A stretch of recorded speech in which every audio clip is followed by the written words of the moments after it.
찬송가 384장 하나님 앞에 올려드리겠습니다. 찬송가 384장입니다.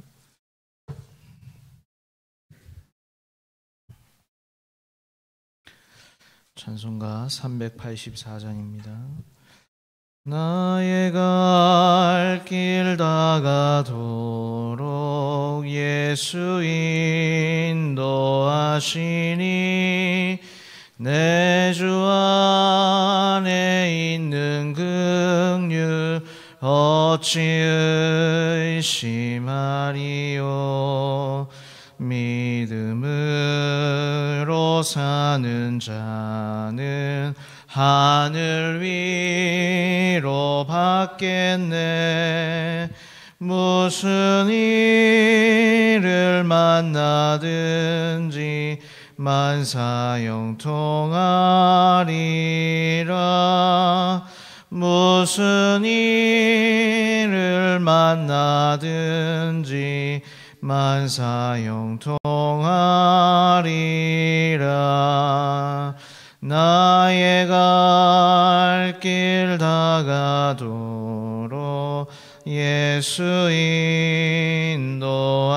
인도하시니 어려운 일 당한 때도 족한 은혜 주시네.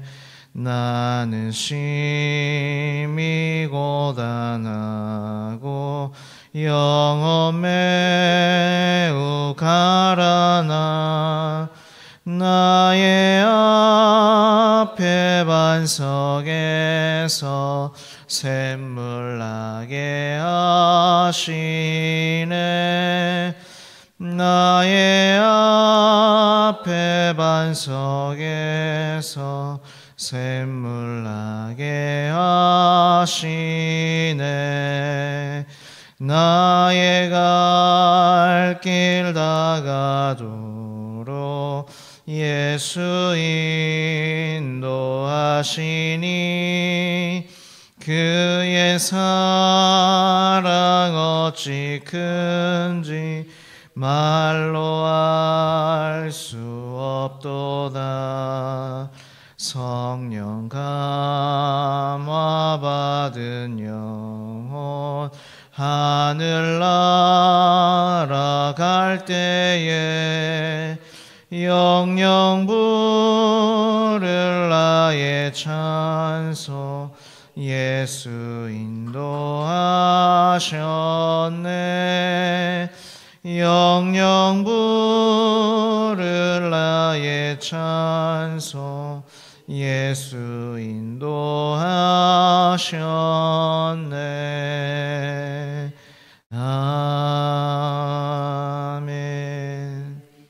사도신경으로 신앙을 고백합니다. 나는 전능하신 아버지 하나님 천지의 창조주를 믿습니다. 나는 그의 유일하신 아들 우리 주 예수 그리스도를 믿습니다.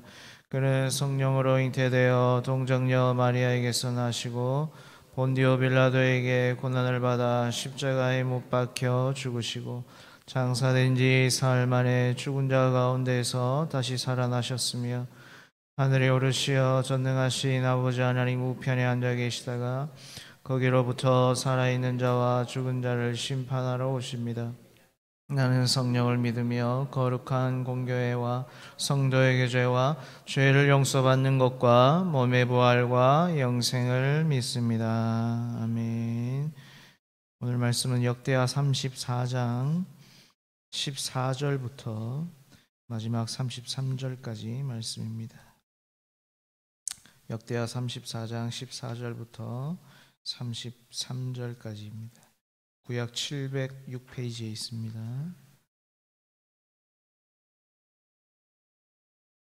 역대하 34장 14절부터 33절까지 말씀입니다. 제가 먼저 14절 읽겠습니다.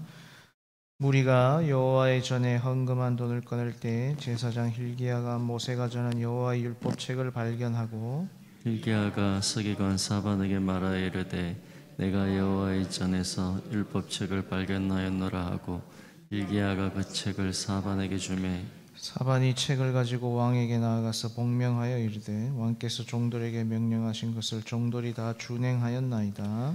또 여호와께 전에서 발견한 돈을 쏟아서 감독자들과 일꾼들에게 주었나이다 하고 서기관 사반이 또 왕에게 아뢰어 이르되 제사장 hil기야가 내게 책을 주더이다 하고 사반이 왕 앞에서 그것을 읽으매 왕이 율법의 말씀을 듣자 곧 자기 옷을 찢더라. 왕이 hil기야와 사반의 아들 아히감과 미가의 아들 압돈과 서기관 사반과 왕의 시종 아사야에게 명령하여 이르되 너희는 가서 나 및 이스라엘과 유다의 남은 자들을 위하여 이 발견한 책의 말씀에 대하여 여호와께 물으라.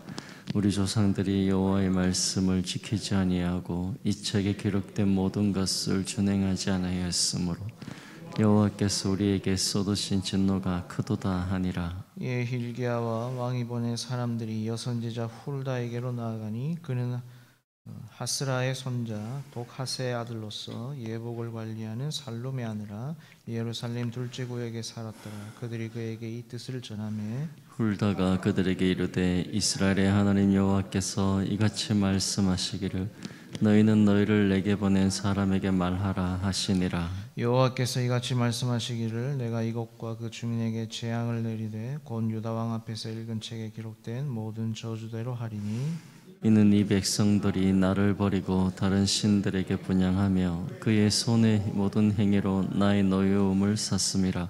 그러므로 나의 노여움을 이곳에 소돔에 꺼지지 아니하리라 하라 하셨느니라. 너희를 보내어 여호와께 묻게 한 유다 왕에게는 너희가 이렇게 전하라. 이스라엘의 하나님 여호와께서 이같이 말씀하시기를 네가 들은 말을 의논하건대 내가 이곳과 그 주민을 가리켜 말한 것을 네가 듣고 마음이 연약하여 하나님 앞 곧 내 앞에서 겸손하여 옷을 찢고 통곡하였으므로 나도 내 말을 들었노라. 여호와가 말하였느니라. 그러므로 내가 네게 너희 조상들에게 돌아가서 평안히 묘실로 들어가게 하리니 내가 이곳과 그 주민에게 내리는 모든 재앙을 네가 눈으로 보지 못하리라 하셨느니라. 이에 사신들이 왕에게 복명하니라. 왕이 사람을 보내어 유다와 예루살렘의 모든 장로를 불러 모으고 여호와의 전에 올라가매 유다 모든 사람과 예루살렘 주민들과 제사장들과 레위 사람들과 모든 백성이 노소를 막론하고 다 함께한지라. 왕이 여호와의 전 안에서 발견한 언약책의 모든 말씀을 읽어 무리의 귀에 들려주고 왕이 자기 처소에 서서 여호와 앞에서 언약을 세우되 마음을 다하고 목숨을 다하여 여호와를 순종하고 그의 계명과 법도와 율례를 지켜 이 책에 기록된 언약의 말씀을 이루리라 하고 예루살렘과 베냐민에 있는 자들이 다 여기에 참여하게 하며 예루살렘 주민이 하나님 곧 그의 조상들의 하나님 언약을 따르니라.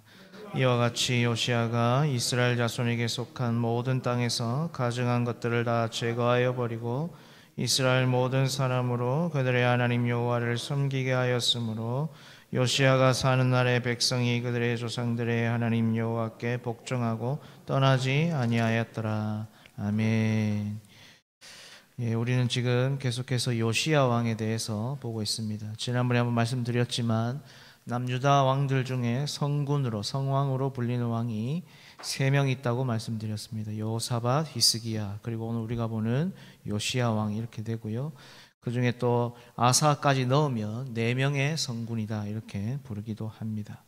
어쨌든 이렇게 불릴 수 있는 것은 단순히 그냥 하나님 앞에서 정직하게만 행해서 그런 것이 아니라 다윗의 길로 행했기 때문에 하나님께서 이들을 그렇게 평가하기 때문에 성왕으로 불리는 것입니다. 그런데 그 중에서도 오늘 이 요시야 왕은 어제 우리가 보았던 34장 2절에 보면 뭐라고 나와 있냐면 여호와 보시기에 정직하게 행하여 그의 조상 다윗의 길로 걸으며 좌우로 치우치지 아니하고 이렇게 평가를 하고 있습니다. 그러니까 다윗의 길로 행한 왕 중에 좌우로 치우치지 않았다라고 평가를 받은 것은 이 요시야 왕이 처음이자 마지막입니다.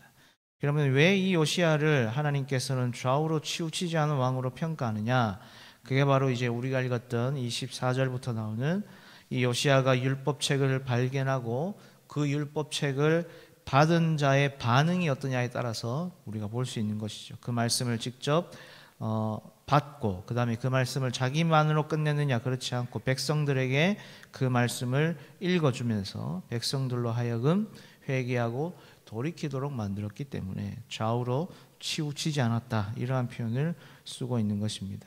물론 이방 산당을 제거하거나 우상을 제거한 왕들은 이 남유다 왕들 중에서도 제법 있습니다. 그런데 이렇게 뼛속까지 제거한 왕은 이 요시야 왕밖에 없다라는 것입니다. 이 당시에 우상이라는 것은 단순한 종교의 개념을 넘어서서 솔로몬 이후부터 이 우상은 뭐냐면 이스라엘의 경제를 이렇게 이끌어가는, 경제와 밀접한 연관이 되어 있었기 때문에 완전히 우상을 제거하는 것은 사실상 쉽지 않은 일이었습니다. 그래서 모든 왕들이 거의 다 실패했는데 오늘 이 요시야는 그 개혁을 끝까지 이루었다. 그래서 좌우로 치우치지 않았다라는 이 표현을 쓰고 있는 것입니다. 그래서 이 요시야 왕은 어디까지 갔느냐?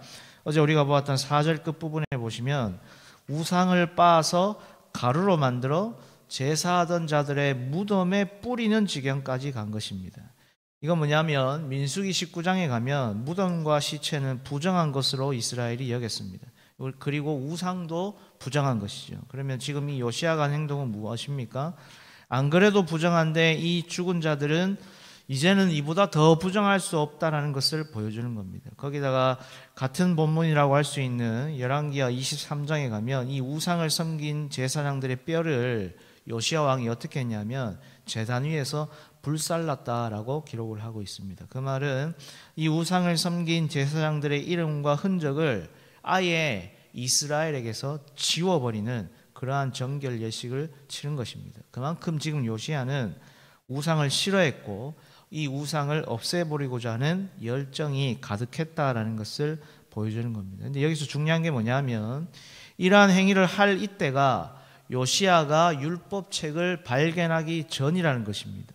더군다나 이 요시야 왕은 남유다 왕입니다. 그런데 6절에 보시면 또 므낫세와 에브라임과 시므온과 납달리까지 사면 황폐한 성읍들에게도 그렇게 행하여라고 해서 뭐라고 나와 있냐면 요시야가 우상을 파하는 일들을 하나님의 말씀인 율법책을 발견하기 전에부터 파하는 일들을 했는데 그것을 그냥 남유다에서만 했느냐? 아니다. 북이스라엘 전역까지, 쉽게 말해서 이스라엘 전역으로 진행을 했다라는 것입니다. 지금 이 당시 요시야 왕 때는 북이스라엘은 망하고 난 뒤입니다. 그러면 요시야는 지금 망한 나라에게까지 가서 이 일을 행했다라는 것입니다. 그 말은 뭐냐면 이 어린 요시야에게는 뭐 경제, 뭐 외교 이런 거 다 생각할 거 없고 무조건 우상을 없애고 이스라엘 전역을 정결하게 만들겠다라는 열정이 있었다는 것을 보여주는 겁니다. 그러면 이 요시야는 율법책을 발견하기 전임에도 불구하고 어떻게 이렇게까지 할 수 있었을까? 그 이유가 이 요시야 곁에는 하나님의 말씀을 전하는 선지자들이 항상 있었다라는 것입니다. 누구입니까? 어제 우리가 잠깐 언급했던 예레미야 선지자입니다. 예레미야 선지자는 예레미야 1장 2절과 3절에 보면 뭐라고 나와 있냐면 요시야 왕이 된 지 13년째부터 남유다가 망하는 시드기야 때까지 활동했던 이 선지자가 예레미야 선지자입니다. 그런데 이 예레미야가 어느 사람 출신이냐 하면 베냐민 땅 아나돗의 제사장들 중 힐기야의 아들이라고 해서 예레미야 1장 1절에 설명이 되어 있습니다. 제가 말씀을 드리는 겁니다. 그러니까 이 당시로 보면 예레미야 선지자는 오늘 우리로 말하면 시골 사람입니다. 시골 사람, 지방 사람이다 이 말입니다. 그러니까 요시야에게 어떻게 보면 이 예레미야 선지자가 직접적으로 영향을 주었느냐? 그렇지는 않다라고 볼 수 있습니다. 그런데 확실한 건 뭐냐? 그 혼탁한 시대 속에서 하나님의 말씀을 전하는 예레미야가 있었고 이 요시야도 그 영향을 받았다라고 볼 수 있는 겁니다. 그런데 또 한 명의 선지자가 있는데 이 요시야 때 활동했던 선지자 중에 그게 바로 우리 성경에 나오는 스바냐 선지자입니다. 스바냐서라고 아시죠? 스바냐 1장 1절에 보면 요시야 때 활동한 것을 말씀을 하면서 그 배경을 설명하는데 스바냐는요 예레미야와는 다르게 히스기야의 현손으로 나옵니다. 히스기야의 현손이라는 것은 히스기야 왕의 후손이다 이 말입니다. 그 말은 뭐죠? 왕족이라는 것입니다. 그러니까 이 요시야 왕 때 비록 이 앞에 그 므낫세와 아몬 시대의 타락의 길로 이스라엘이 접어들었고 그래서 하나님의 말씀이 희미해지는 시대이긴 했지만 그런 때라도 하나님의 말씀을 전하는 선지자들이 멀리에도 있었고 지방에도 있었고 또 왕족 안에 가까이에도 있었다라는 겁니다. 저 멀리 지방에서는 예레미야가, 또 왕족 안에서는 스바냐가, 그리고 오늘 우리가 보고 있는 본문 22절에 나오는 여선지자 훌다까지. 이 여선지자 훌다도 우리가 보고 있는 성경에는 어떠한 설명이 없는데, 여러분 랍비 전승이 탈무드에 보면 이 훌다도 스바냐와 마찬가지로 히스기야의 현손으로 그 이름이 올라가 있습니다. 그러니까 요시야 왕이 율법책을 발견하기 전부터 이렇게 하나님을 향한 열심과 열정으로 우상을 파할 수 있었던 이유는 뭐냐면, 그러한 혼탁한 시대 속에서도 바른 하나님의 말씀을 선포하는 자들이 있었고, 그 다윗의 언약이라는 이 은혜의 물줄기가 그 혼탁한 시대 속에서도 여전히 흘러오고 있었다라는 것을 보여주고 있는 것입니다. 그래서 여러분, 오늘 저와 여러분이 중요한 이유가 뭐냐면, 우리가 여러분 다음 세대 말을 할 때 가장 중요한 게 뭐냐, 이 혼탁한 시대 속에서도 바른 신앙의 가치관과 바른 하나님의 말씀을 전하는 누가 있어야 되는 겁니까? 오늘 저와 여러분이 있어야 된다는 겁니다. 누구처럼? 예레미야처럼,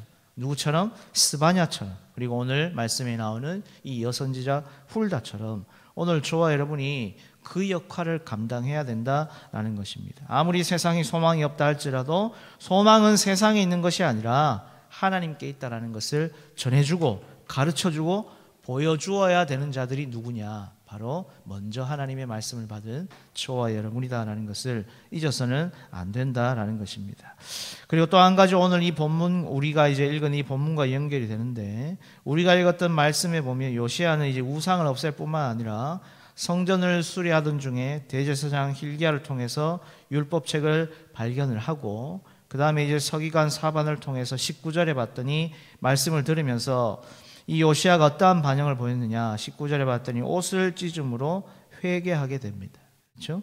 그리고 그 해석을 위해서 이제 그 말씀을 들은 말씀을 가지고 이제 여선지자 훌다에게 사람을 보내었더니 훌다가 그 말씀을 해석을 하죠. 그래서 남유다에게 재앙이 내려질 것이고 그런 이야기를 쭉 하니까 27절에도 보면 이 요시야 왕이 옷을 찢고 회개하는, 통곡하는 장면이 등장을 합니다. 여러분, 이 상황을 잘 보셔야 되는 게, 지금 하나님이 말씀을 주시면서 유다의 재앙을 예언을 하시는데, 그게 여러분 요시야의 죄 때문에 유다가 망할 거라고 말씀하는 게 아니다라는 겁니다. 누구의 죄 때문입니까? 조상들의 죄 때문이고 이스라엘 백성들의 죄 때문이다, 유다의 백성들의 죄 때문이다라고 그렇게 말씀을 합니다. 그러면 사실 이 심판을 막으려면 조금 전 우리가 잠깐 보았던 4절에 나오는 것처럼 제사장들의 뼈를 끄집어내어서 불태웠던 것처럼 우상을 섬긴 백성들을 찾아내서 죽이면 되는데, 오늘 이 요시야 왕은 자기의 옷을 찢고 통곡하며 회개하고 있다라는 것입니다. 왜 이렇게 하느냐라는 거죠. 물론 회개는 여러분 나부터 시작입니다. 다른 사람이 아니라 나부터입니다. 남이 아니라 나부터 시작하는 게 맞습니다. 그런데 지금은 여기서 보여주고자 하는 것은 그것보다 더 깊은 뜻이 있습니다. 지금 백성들의 죄를 짊어지고 하나님 앞에 나아가는 요시야, 누구와 닮아 있습니까? 예수 그리스도와 닮아 있는 것입니다. 또 말씀을 백성들에게 들려주는 요시야의 모습, 29절 30절에 보시면 나오죠. 왕이 사람을 보내어 유다와 예루살렘의 모든 장로들을 불러 모으고 여호와의 전에 올라가며 유다 모든 사람과 예루살렘 주민들과 제사장들과 레위 사람들과 모든 백성이 노소를 막론하고 다 함께 한지라. 왕이 여호와의 전안에서 발견한 언약책의 모든 말씀을 읽어 무리의 귀에 들려주고, 이렇게 갑니다. 왕이 직접 백성들에게 말씀을 읽어주고 들려주고 있다라는 겁니다. 자신을 찢을 뿐만 아니라 모든 백성들을 여호와의 전으로 불러 모아서 그들에게 하나님의 말씀을 들려준 왕, 유일하게 말씀을 자기의 백성들에게 직접 들려준 이 요시야 왕, 누구의 모습과 맞닿아 있습니까?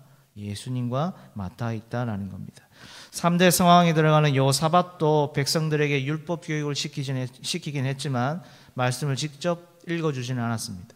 히스기야도 하나님 말씀을 중심으로 개혁을 했지만 말씀을 직접 들려주지는 않았습니다. 그런데 오늘 요시야는 이 하나님의 말씀을 백성들에게 직접 읽어주고 백성들로 하여금 마음을 다하고 목숨을 다하여 여호와를 섬기는 돌이킴까지 인도하는 역할을 했습니다. 이게 누구와 맞닿아 있는 것입니까? 예수 그리스도와 맞닿아 있다라는 겁니다. 근데 여러분 중요한 건 이겁니다. 그럼에도 불구하고 남유다는 오늘 본문이 지나면 35장, 36장에 가면 결국엔 망하게 됩니다. 그럼 이제 우리는 이런 질문을 할 수밖에 없습니다. 이 앞에 므낫세와 아몬으로부터 시작된 악행과 그 죄악들이 있었으니까 굳이 요시야를 지금 여기에 세울 필요가 있습니까? 남유다가 이제 망하는데, 쉽게 말해서 이제 심지가 다 타들어간 촛대와 똑같은 것인데, 그런 상황 속에서 그냥 요시야를 여기에 세울 게 아니라 이 앞에 므낫세부터 시작된 악행으로 해서 쭉 흘러가서 36장에 그냥 망하면 딱 자연스러운데, 그런데도 놀랍게 하나님은 이 요시야 왕을 33장, 34장 그리고 35장 말 처음에 세워놨다라는 것입니다. 왜 이렇게 세웠냐라는 것입니다. 그걸 우리가 생각을 해봐야 되는 겁니다. 왜 하필이면 요시야를 지금 이 무너져가는 남유다의 마지막 이 하이라이트, 이 중간에 세웠냐라는 것입니다. 왜냐하면 이건 하나님의 약속이기 때문에 그런 것입니다. 우리 말씀 하나 마지막으로 찾고 마치도록 하겠습니다. 열왕기상 13장 한번 펴보실까요? 구약 536페이지입니다. 열왕기상 13장 구약 536페이지에 있습니다. 열왕기상 13장 1절 2절을 보시면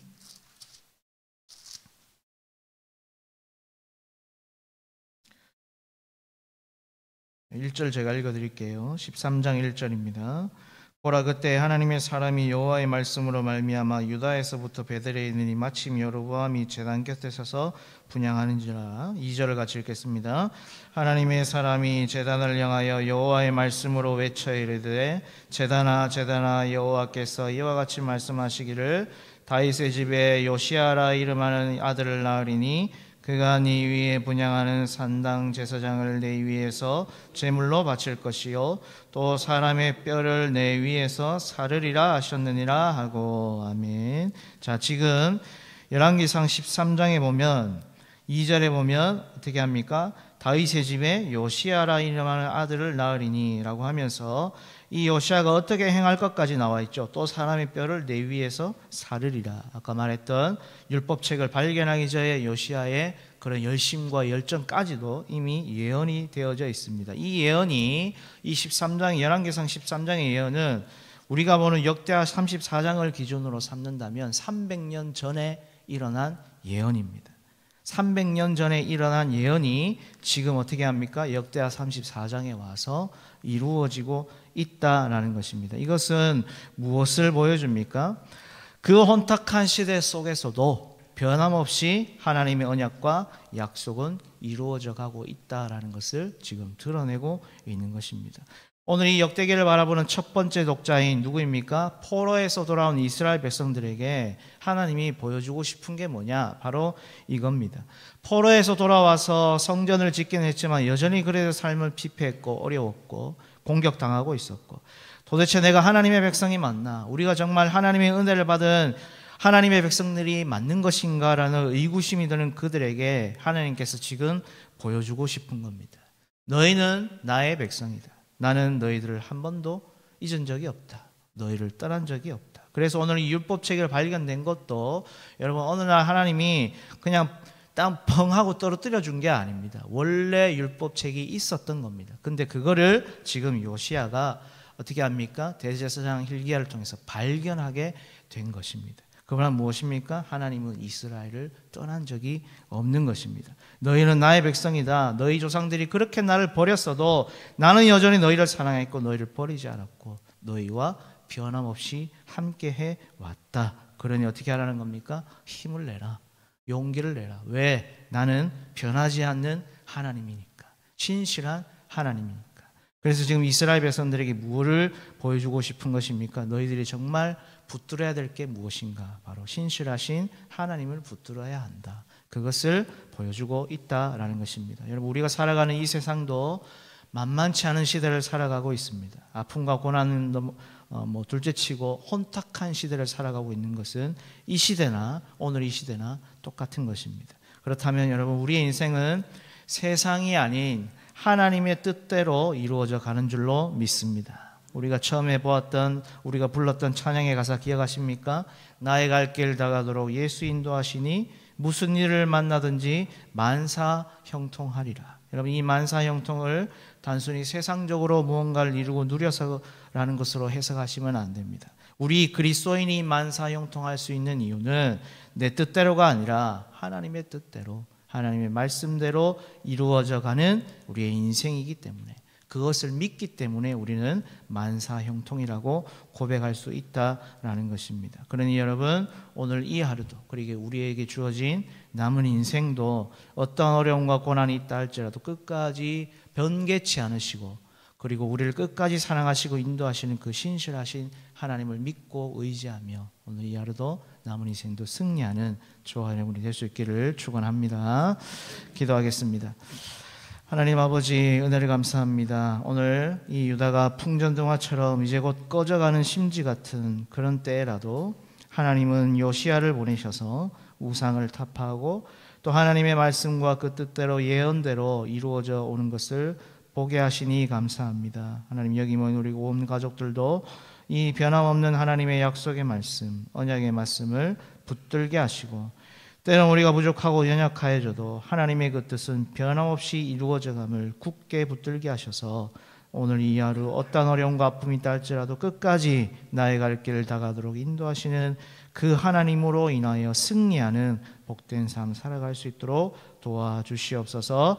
우리 가운데 역사하셔서 하나님의 뜻을 이루어 가실 그 하나님을 오늘도 기대하고 소망하며 이 모든 말씀 예수님의 이름으로 기도드리옵나이다. 아멘. 하늘에 계신 우리 아버지, 아버지의 이름을 거룩하게 하시며 아버지의 나라가 오게 하시며 아버지의 뜻이 하늘에서와 같이 땅에서도 이루어지게 하소서. 오늘 우리에게 일용할 양식을 주시고 우리가 우리에게 잘못한 사람을 용서해 준 것 같이 우리 죄를 용서해 주시고 우리를 시험에 빠지지 않게 하시고 악에서 구하소서. 나라와 권능과 영광이 영원히 아버지의 것입니다. 아멘. 들은 말씀을 가지고 기억하시면서 기도하시고, 오늘은 우리가 후원하고 있는 많은 선교사님들과 또 국내 개척교회 및 기관 선교를 위해서 기도하시면 좋겠습니다. 그리고 우리 교회가 어떠한 상황에서도 선교와 전도 구제하는 교회의 사명을 잃지 않도록 위하여서 기도하시고, 주일학교 사역을 위해서도 여러분 기도하시면 좋겠습니다. 그리고 슬픔을 당한 유가족들이 있습니다. 여러분 위하여서 기도해 주시고, 특별히 조금 이따 잠시 뒤에 40분에 우리가 또 발인 예배로 갈 것입니다. 유가족들을 위해서도 기도해 주시고, 또 시간이 되시는 분들은 함께 동참해 주시면 감사하겠습니다. 그리고 여러분들이 갖고 있는 개개인의 기도의 제목들을 아뢰시다가 자유롭게 돌아가시면 되겠습니다. 우리 주여 크게 한번 부르고 통성으로 기도합니다. 주여